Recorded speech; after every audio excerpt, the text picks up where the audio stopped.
on my coffee. So, okay. So let's start.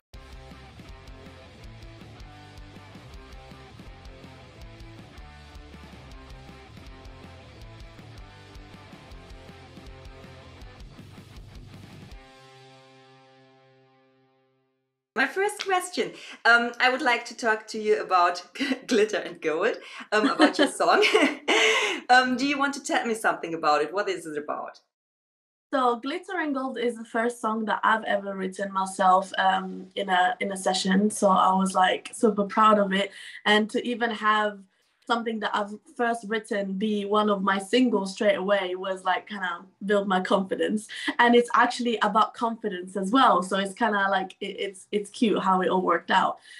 Glitter and Gold, I wanted it to be about my first experiences and at school back in Italy, how I used to feel, but then not letting that stop me from becoming the person that I wanted to be. So basically, I created that fake confidence at the beginning.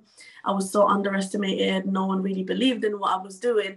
And then I turned it all to basically glitter and gold. So that's the theme of the song. Okay. And do you think that it's important to talk or to sing about subjects like this?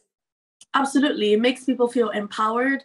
And especially when I come from like a community that isn't represented enough, I want everybody, especially the community that are not represented, to feel like, you know, they belong and they are super cool. They glitter, they can be gold, they can be whatever. And glittering gold literally can mean anything else to you. For you might be yellow because you feel most confident in yellow. Someone else, it might be, I don't know, I feel empowered with a niqab or a headscarf. So whichever it means to you. Yeah. And there's one special line, I wrote it down.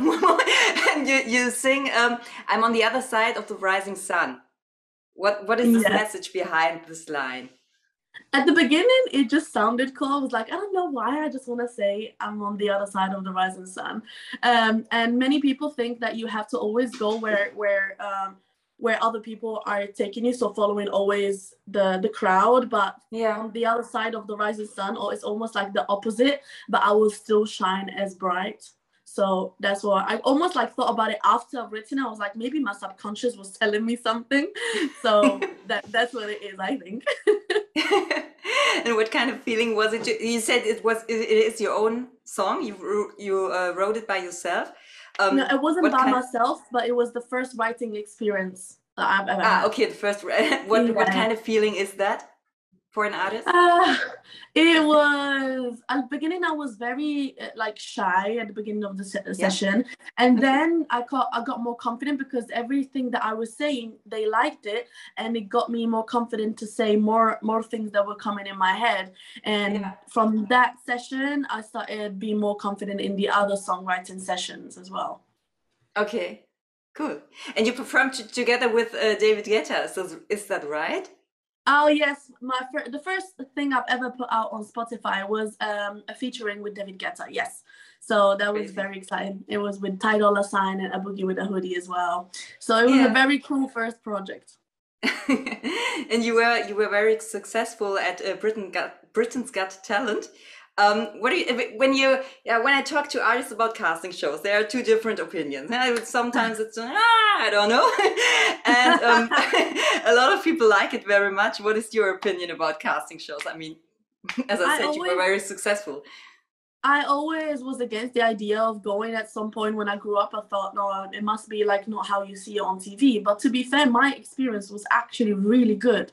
They treat me really nicely. And I was kind of shocked that I got all the way to the semifinals and everything. And it built my confidence in front of an audience as well. So to me, it was a really like positive experience. But I did know that is not only the thing that will make you, because many people, they don't do much after it. But I got lucky that I was with the team beforehand as well.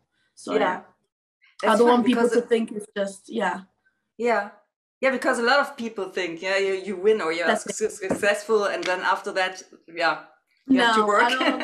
Exactly. I don't want to give people like a false narrative. It's not like, yes, it is a big deal because it's on TV and everything, it's performance. But it's not like don't put all your hopes in only that. Like if it doesn't work out, there's so many other ways. Like even just TikTok can blow you up like in ways that nothing else could, you know. That's That's right. Yeah. Um, is there any message that you would like to send to people who don't feel confident, who feel like you felt a few years ago? Is there any message that you could tell them? I feel like I always have like 1,000 messages. Ah, okay, But then I would start. just say, the first of all is like to just always be kind, whether you're the person that you're confident or the person that is not confident, and to listen to each other. And sometimes people fail to realize that sometimes it's only the society or the environment that you're in. I felt like a completely different person once I moved out of the country. So Ah, what okay. is considered beautiful somewhere, it's not considered beautiful somewhere else, or it's considered gorgeous somewhere else, which Yeah. I'm not saying it's right, but your perception of yourself is purely based on who you have around or where you are from sometimes. So don't let that just like make you think that you're only like this. I literally started embracing my skin, my culture, my hair, and everything once I moved out of the little town I was in. So always think about it as everyone else is feeling the same way you are feeling. Yeah. And only if you could talk to each other, and if people just were outside telling you, oh, I like your smile, or I love your jacket, like just little comments like this can really make someone's day. And remember, you're gonna grow, you're gonna have your glow up, you're gonna be more confident eventually and everything, and then I don't know, just be glittery and gold and have a golden day. Yeah, I think that this cool thing about glitter and gold is the subject is serious, but the music is just like, you know what I mean? Exactly. Was it important for you to create a song with these differences?